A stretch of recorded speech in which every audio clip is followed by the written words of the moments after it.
কেন আমি কি পার্লারে কৌ না? আমি কি পার্লারে যেতাম?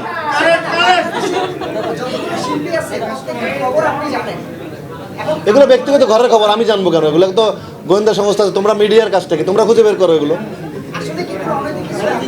এটা তোমরা খুঁজে দেখবো ভাই। আমি একটা হুট করে একটা প্রশ্ন করবো, এটা নিয়ে দুনিয়ার ট্রল হবে, দরকার কি আছে বলো? অনেক টাকা খরচ করে মরিয়া হয়ে যায় তো, দুইবারের তো একবারও পাস করেনি।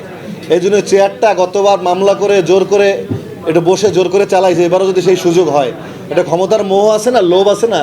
এখন তো নয়, কয়েকদিনে তো নো হায়ার আছে, কোথাও কোনো নামই নাই, আছে কোথাও তো নাম নাই।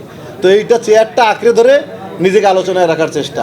আর একটা মানুষ মালা দিয়ে ফুল দিয়ে মানে বিজয়ী ঘোষণার পর 1 মাস পরে কেউ কি মামলা করে? এটা জায়েদ খান ছিল, মনে করছে অনেক কিছু, এটা দিয়ে অনেক কিছু হয়, এটা দিয়েই নাম আলোচনায় থাকা যায়, এটা মনে করে। কিছু নাই, এটা নোংরামি। মেয়েটা যা করতেছে পুরো নোংরামি করতেছে, নির্লজ্জ বেহায়ের মতো সবসময় শব্দ বলি, এই একই কাজ করে প্রতিবার। পুরো জগৎটাকে, নির্বাচনটাকে প্রশ্নবিদ্ধ করে দিচ্ছে একটা মেয়ে নোংরামি করে।